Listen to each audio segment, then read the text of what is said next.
दैनिक Bible पठन दिन 2। पुराना नियम जेनेसिस चैप्टर 2:18 से 25, जेनेसिस 3, जेनेसिस चैप्टर 4:1 से 16।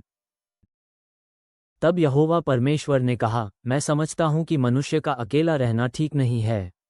मैं उसके लिए एक सहायक बनाऊंगा जो उसके लिए उपयुक्त होगा। यहोवा ने पृथ्वी के हर एक जानवर और आकाश के हर एक पक्षी को भूमि की मिट्टी से बनाया।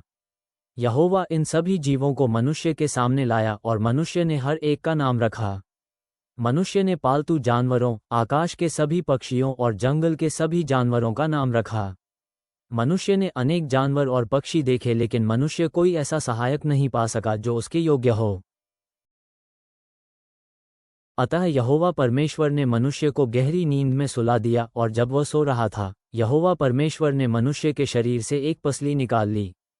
तब यहोवा ने मनुष्य की उस त्वचा को बंद कर दिया जहां से उसने पसली निकाली थी। यहोवा परमेश्वर ने मनुष्य की पसली से स्त्री की रचना की। तब यहोवा परमेश्वर स्त्री को मनुष्य के पास लाए और मनुष्य से कहा, अंतत हमारे समाने एक व्यक्ति, इसकी हड्डियां मेरी हड्डियों से आई, इसका शरीर मेरे शरीर से आया। क्योंकि यह मनुष्य से निकाली गई, इसलिए मैं इसे स्त्री कहूंगा। इसलिए पुरुष अपने माता पिता को छोड़कर अपनी पत्नी के साथ रहेगा और वे दोनों एक तन हो जाएंगे। मनुष्य और उसकी पत्नी बाग में नंगे थे, परंतु वे लजाते नहीं थे। यहोवा द्वारा बनाए गए सभी जानवरों में सबसे अधिक चतुर सांप था।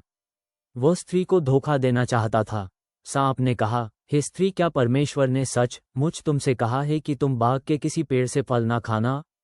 स्त्री ने कहा, नहीं, परमेश्वर ने यह नहीं कहा। हम बाग के पेड़ों से फल खा सकते हैं, लेकिन एक पेड़ है जिसके फल हम लोग नहीं खा सकते हैं। परमेश्वर ने हम लोगों से कहा, बाग के बीच के पेड़ के फल तुम नहीं खा सकते, तुम उसे छूना भी नहीं, नहीं तो मर जाओगे। लेकिन सांप ने स्त्री से कहा, तुम मरोगी नहीं। परमेश्वर जानता है कि यदि तुम लोग उस पेड़ से फल खाओगे तो अच्छे और बुरे के बारे में जान जाओगे, और तब तुम परमेश्वर के समान हो जाओगे। स्त्री ने देखा कि पेड़ सुंदर है। उसने देखा कि फल खाने के लिए अच्छा है और पेड़ उसे बुद्धिमान बनाएगा। तब स्त्री ने पेड़ से फल लिया और उसे खाया। उसका पति भी उसके साथ था, इसलिए उसने कुछ फल उसे दिया और उसने उसे खाया। तब पुरुष और स्त्री दोनों बदल गए। उनकी आंखें खुल गई और उन्होंने वस्तुओं को भिन्न दृष्टि से देखा। उन्होंने देखा कि उनके कपड़े नहीं है, वे नंगे हैं। इसलिए उन्होंने कुछ अंजीर के पत्ते लेकर उन्हें जोड़ा और कपड़ों के स्थान पर अपने लिए पहना। तब पुरुष और स्त्री ने दिन के ठंडे समय में यहोवा परमेश्वर के आने की आवाज बाग में सुनी। वे बाग में पेड़ों के बीच में छिप गए। यहोवा परमेश्वर ने पुकार कर पुरुष से पूछा, तुम कहाँ हो? पुरुष ने कहा, मैंने बाग में तेरे आने की आवाज सुनी और मैं डर गया। मैं नंगा था, इसलिए छिप गया। यहोवा परमेश्वर ने पुरुष से पूछा, तुम्हें किसने बताया कि तुम नंगे हो? तुम किस कारण से शर्माए? क्या तुमने उस विशेष पेड़ का फल खाया जिसे मैंने तुम्हें न खाने की आज्ञा दी थी? पुरुष ने कहा, तूने जो स्त्री मेरे लिए बनाई उसने उस पेड़ से मुझे फल दिए और मैंने उसे खाया। तब यहोवा परमेश्वर ने स्त्री से कहा, ये तुमने क्या किया? स्त्री ने कहा, सांप ने मुझे धोखा दिया। उसने मुझे बेवकूफ बनाया और मैंने फल खा लिया। तब यहोवा परमेश्वर ने सांप से कहा, तुमने ये बहुत बुरी बात की, इसलिए तुम्हारा बुरा होगा। अन्य जानवरों की अपेक्षा तुम्हारा बहुत बुरा होगा। तुम अपने पेट के बल रेंगने को मजबूर होगे और धूल चाटने को विवश होगे जीवन के सभी दिनों में। मैं तुम्हें और स्त्री को एक दूसरे का दुश्मन बनाऊंगा। तुम्हारे बच्चे और इसके बच्चे आपस में दुश्मन होंगे। तुम इसके बच्चे के पैर में डसोगे और वह तुम्हारा सिर कुचल देगी। तब यहोवा परमेश्वर ने स्त्री से कहा, मैं तेरे गर्भावस्था में तुझे बहुत दुखी करूंगा और जब तू बच्चा जनेगी तब तुझे बहुत पीड़ा होगी। तेरी चाहत तेरे पति के लिए होगी, किंतु वह तुझ पर प्रभुता करेगा। तब यहोवा परमेश्वर ने मनुष्य से कहा, मैंने आज्ञा दी थी कि तुम विशेष पेड़ का फल न खाना, किंतु तुमने अपनी पत्नी की बातें सुनी और तुमने उस पेड़ का फल खाया। इसलिए मैं तुम्हारे कारण इस भूमि को शाप देता हूं अपने जीवन के पूरे काल तक उस भोजन के लिए जो धरती देती है। तुम्हें कठिन मेहनत करनी पड़ेगी। तुम उन पेड़ पौधों को खाओगे जो खेतों में उगते हैं, किंतु भूमि तुम्हारे लिए कांटे और खर पतवार पैदा करेगी। तुम अपने भोजन के लिए कठिन परिश्रम करोगे।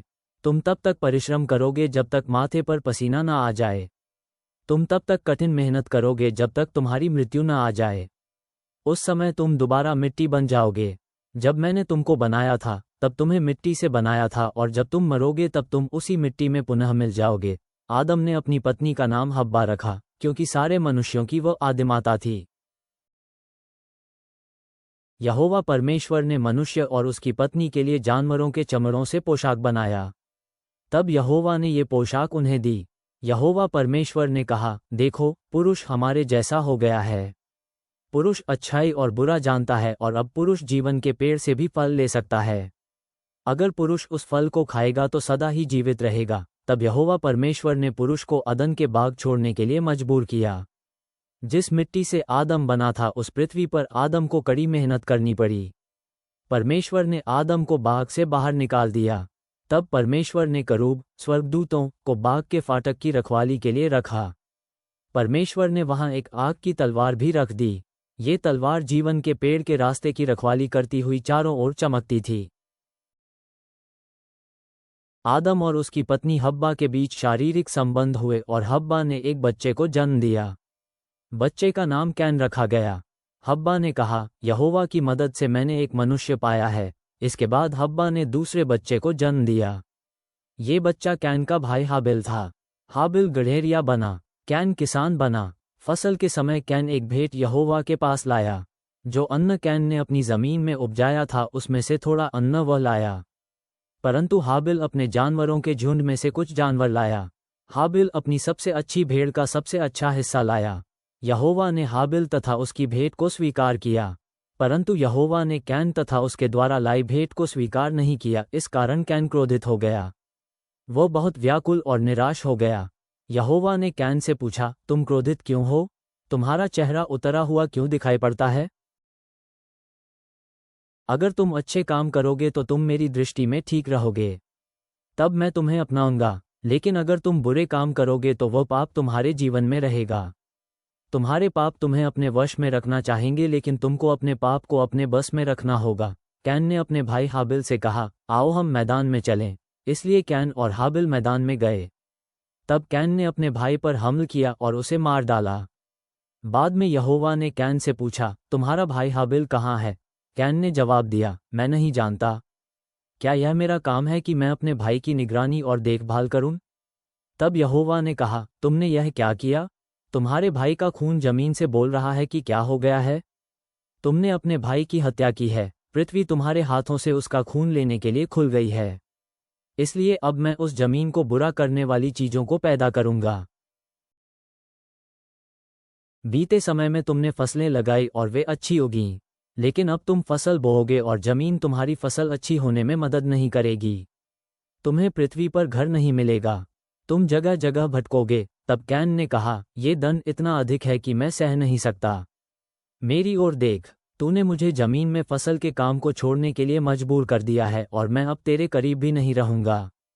मेरा कोई घर नहीं होगा और पृथ्वी पर से मैं नष्ट हो जाऊंगा, और यदि कोई मनुष्य मुझे पाएगा तो मार डालेगा। तब यहोवा ने कैन से कहा, मैं यह नहीं होने दूंगा। यदि कोई तुमको मारेगा तो मैं उस आदमी को बहुत कठोर दंड दूंगा। तब यहोवा ने कैन पर एक चिन्ह बनाया। ये चिन्ह वह बताता था कि कैन को कोई न मारे। तब कैन यहोवा को छोड़कर चला गया। कैन नोद देश में रहने लगा। कैन ने अपनी पत्नी के साथ शारीरिक संबंध किया। वह गर्भवती हुई। उसने हनोक नाम बच्चे को जन्म दिया। कैन ने एक शहर बसाया और उसका नाम अपने अपने पुत्र के नाम पर हनोक ही रखा। नया नियम, मैथ्यू चैप्टर 2:1 से 18। हेरोदेस जब राज कर रहा था, उन्हीं दिनों यहूदिया के बैतलहम में यीशु का जन्म हुआ। कुछ ही समय बाद कुछ विद्वान जो सितारों का अध्ययन करते थे, पूर्व से यरूशलेम आए।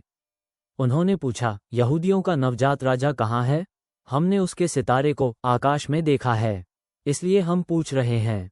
हम उसकी आराधना करने आए हैं। जब राजा हेरोदेस ने ये सुना तो वह बहुत बेचैन हुआ, और उसके साथ यरूशलेम के दूसरे सभी लोग भी चिंता करने लगे।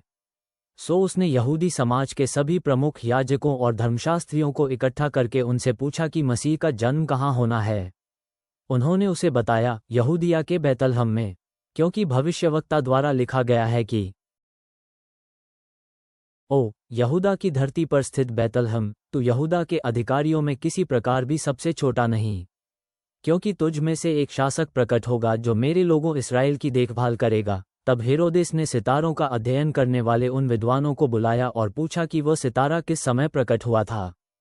फिर उसने उन्हें बैतलहम भेजा और कहा, जाओ उस शिशु के बारे में अच्छी तरह से पता लगाओ और जब वह तुम्हें मिल जाए तो मुझे बताओ ताकि मैं भी आकर उसकी उपासना कर सकूं। फिर वे राजा की बात सुनकर चल दिए। वो सितारा भी जिसे आकाश में उन्होंने देखा था उनके आगे आगे जा रहा था। फिर जब वह स्थान आया जहां वह बालक था तो सितारा उसके ऊपर रुक गया।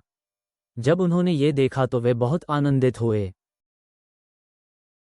वे घर के भीतर गए और उन्होंने उसकी माता मरियम के साथ बालक के दर्शन किए।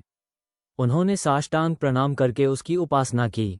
फिर उन्होंने बहुमूल्य वस्तुओं की अपनी पिटारी खोली और सोना, लोबान और गंधरस के उपहार उसे अर्पित किए। किंतु परमेश्वर ने एक स्वप्न में उन्हें सावधान कर दिया कि वे वापस हेरोदेस के पास न जाएं। सो वे एक दूसरे मार्ग से अपने देश को लौट गए। जब वे चले गए तो यूसुफ को सपने में प्रभु के एक दूत ने प्रकट होकर कहा, उठ, बालक और उसकी मां को लेकर चुपके से मिस्र चला जा और मैं जब तक तुझसे न कहूं वहीं ठहरना, क्योंकि हेरोदेस इस बालक को मरवा डालने के लिए ढूंढेगा। सो यूसुफ खड़ा हुआ तथा बालक और उसकी माता को लेकर रात में ही मिस्र के लिए चल पड़ा। फिर हेरोदेस के मरने तक वह वहीं ठहरा रहा। यह इसलिए हुआ कि प्रभु ने भविष्यवक्ता के द्वारा जो कहा था पूरा हो सके, मैंने अपने पुत्र को मिस्र से बाहर आने को कहा। हेरोदेस ने जब ये देखा कि सितारों का अध्ययन करने वाले विद्वानों ने उसके साथ चाल चली है तो वह आग बबूला हो उठा। उसने आज्ञा दी कि बैतलहम और उसके आसपास में 2 वर्ष के या उससे छोटे सभी बालकों की हत्या कर दी जाए। सितारों का अध्ययन करने वाले विद्वानों के बताए समय को आधार बनाकर तब भविष्यवक्ता यिर्मयाह द्वारा कहा गया यह वचन पूरा हुआ। रामा में दुख भरा एक शब्द सुना गया, शब्द रोने का, गहरे विलाप का था। राहेल अपने शिशुओं के लिए रोती थी, चाहती नहीं थी कोई उसे धीरज बंधाए क्योंकि उसके तो सभी बालक मर चुके थे। भजन संहिता, साम चैप्टर 2:1-12। दूसरे देशों के लोग क्यों इतनी हुल्लड़ मचाते हैं और लोग व्यर्थ ही क्यों षड्यंत्र रचते हैं। ऐसे देशों के राजा और नेता यहोवा और उसके चुने हुए राजा के विरुद्ध होने को आपस में एक हो जाते हैं। वे नेता कहते हैं, आओ परमेश्वर से और उस राजा से जिसको उसने चुना है हम सब विद्रोह करें। आओ उनके बंधनों को हम उतार फेंके। किंतु मेरा स्वामी स्वर्ग का राजा उन लोगों पर हंसता है। परमेश्वर क्रोधित है और यही उन नेताओं को भयभीत करता है। वो उनसे कहता है, मैंने इस पुरुष को राजा बनने के लिए चुना है। वो सियोन पर्वत पर राज करेगा। सियोन मेरा विशेष पर्वत है। अब मैं यहोवा की वाचा के बारे में तुझे बताता हूँ। यहोवा ने मुझसे कहा था, आज मैं तेरा पिता बनता हूँ और तू आज मेरा पुत्र बन गया है। यदि तू मुझसे मांगे तो इन देशों को मैं तुझे दे दूंगा और इस धरती के सभी जन तेरे हो जाएंगे। तेरे पास उन देशों को नष्ट करने की वैसी ही शक्ति होगी जैसे किसी मिट्टी के पात्र को कोई लौह दंड से चूर चूर कर दे। इसलिए हे राजाओं, तुम बुद्धिमान बनो। हे शासकों, तुम इस पाठ को सीखो। तुम अति भय से यहोवा की आज्ञा मानो। स्वयं को परमेश्वर के पुत्र का विश्वासपात्र दिखो। यदि तुम ऐसा नहीं करते तो वह क्रोधित होगा और तुम्हें नष्ट कर देगा। जो लोग यहोवा में आस्था रखते हैं वे आनंदित रहते हैं, किंतु अन्य लोगों को सावधान रहना चाहिए। यहोवा अपना क्रोध बस दिखाने ही वाला है। प्रभु परमेश्वर, हम स्वीकार करते हैं कि अवज्ञा के द्वारा पाप संसार में आया, परंतु तूने अपने पुत्र के द्वारा उद्धार का मार्ग प्रदान किया है। जब हम अपने निर्णयों के परिणामों और तेरी चेतावनियों पर विचार करते हैं, हमें बुराई से भागने और धर्म पर स्थिर रहने में सहायता कर। हमारे परिवारों की रक्षा कर और हमें आज्ञाकारिता के मार्गों पर ले चल, ताकि हम तेरी अनुग्रह और आशीष का अनुभव करें। हम तेरी वाणी सुनें और यहोवा के भय में चलें, तेरी उपस्थिति में बुद्धि और समझ प्राप्त करें। हमारे प्रभु मसीह के द्वारा, आमीन।